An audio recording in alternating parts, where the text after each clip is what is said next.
अस्सलाम वालेकुम दोस्तों।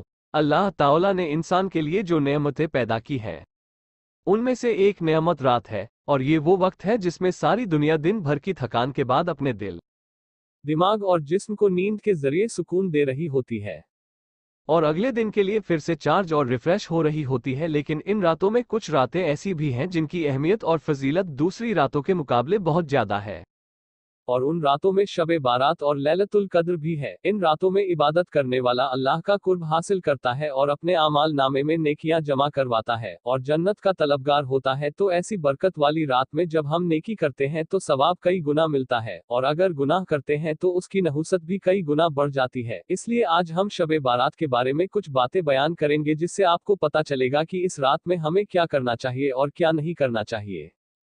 शबे बारात में ये 6 काम करना चाहिए। नंबर 1, इशा और फजर की नमाज जमात के साथ पढ़ना। सबसे पहला काम यह है कि रात में जागरे या न जागरे, लेकिन कम से कम इशा और फजर की नमाज जमात के साथ जरूर पढ़ें। इससे हमें रात की फजीलत कुछ हिस्सा इंशाल्लाह जरूर मिल जाएगा। लेकिन अगर रात भर जागे और खूब नफल नमाजें पढ़ी लेकिन जब फर्ज अदा करने का वक्त आया तो सो गए तो ये बहुत ही महरूमी की बात है। नंबर 2, गुनाहों से बचना। एक बात हमेशा याद रखनी चाहिए कि भले इबादत और नेकियां कम करे लेकिन गुनाह न करे। जैसे अगर कोई बंदा नेकिया तो करता है लेकिन गुनाह से बिल्कुल नहीं बचता, तो उसकी मिसाल बिल्कुल ऐसी है कि एक सुराख वाले गिलास में पानी लेना, कि उसमें पानी तो ले लिया लेकिन सुराख की वजह से सारा पानी गिर गया और गिलास खाली का खाली ही रहा। इसलिए गुनाह कम से कम करें ताकि जो भी नेकियां आपकी झोली में आए वो बाकी रहें। ऐसा न हो कि गुनाहों की नहुसत की वजह से नेकियों का असर खत्म हो जाए। इसलिए याद रखें कि इबादत जरूरी नहीं है, जागना जरूरी नहीं है, लेकिन गुनाहों से बचना बहुत ज्यादा जरूरी है। नंबर 3, तौबा व इस्तिगफार करना। इस रात में अपने तमाम गुनाहों की माफी मांगे और रो रो कर अल्लाह से तौबा करें। क्या मालूम कि ये किसकी आखिरी शबे बारात हो, तो इससे पहले कि अल्लाह से मुलाकात हो अपने गुनाहों से तौबा कर ले। नंबर 4, तमाम उम्मत और अपने लिए दुआ करना। जब दुआ करने लगे तो अपने आप को न देखें बल्कि अल्लाह की शान को देखें, और अल्लाह की शान ये है कि इतना दे देता है कि पूरी दुनिया में बांट दिया जाए फिर भी बच जाए। इसलिए सिर्फ अपने लिए ही नहीं बल्कि दूसरे तमाम मुसलमानों के लिए भी मांगे, जो इस दुनिया से जा चुके उनके लिए भी और जो मौजूद हैं उनके लिए भी। नंबर 5, अपने नबी पर दुरूद भेजना। जब भी जिक्र किया जाए और उसमें हजरत मोहम्मद मुस्तफ़ा सल्लल्लाहु अलैहि वसल्लम पर दुरूद न पढ़ा जाए तो ये बहुत बड़ी नाइंसाफी की बात है। हमारे नबी का हक है कि उन पर दुरूद शरीफ का नजराना पेश किया जाए और अपने दिल में अपने नबी की मोहब्बत को ताज़ा रखा जाए। नंबर 6, 15वीं शाबान का रोजा रखना। दुआ, दुरूद और इस्तिगफार के बाद एक बहुत ही अहम इबादत जो 15 शाबान के लिए बहुत ही खास है, वो है रोजा रखना। यहाँ पर ये याद रखना चाहिए कि रोजेदार के मुंह की बू अल्लाह के यहाँ मुश्क की खुशबू से भी ज्यादा पसंद है। इसलिए अपने आमालनामे में एक रोजा लिखवा लेना बहुत बड़ी अक्लमंदी की बात है।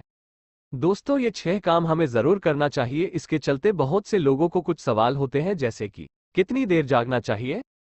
लोगों के जहन में बात ये चलती रहती है कि पूरी रात है हो या खुराफात, लेकिन ये बिल्कुल मुनासिब नहीं है, बल्कि जितनी देर आप चुस्ती के साथ इबादत कर सकते हैं करें।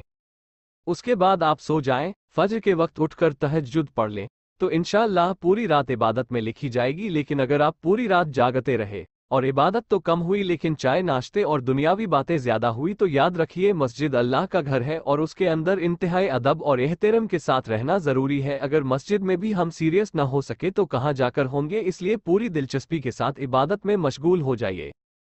क्या इस रात के लिए कोई खास नमाज है? इस रात में कोई खास नमाज नहीं है। बेहतर है कि अपनी छूटी हुई नमाजों की कज़ा कर ले, जिससे उन नमाजों के छूटने का बोझ जो सर पर है वो उतर जाए। लेकिन अगर नफल नमाज पढ़ना चाहते हैं तो सलातुत तस्बीह नमाज पढ़ ले, और इसके अलावा 2-2 रकात करके जितने भी नफल पढ़ना चाहें पढ़ सकते हैं। कुरान की तिलावत, तस्बीह, दीन की वो बात जो पहले से पता नहीं थी उसको सीख सकते हैं। सलातुत तस्बीह नमाज जमात के साथ पढ़े या अलग अलग।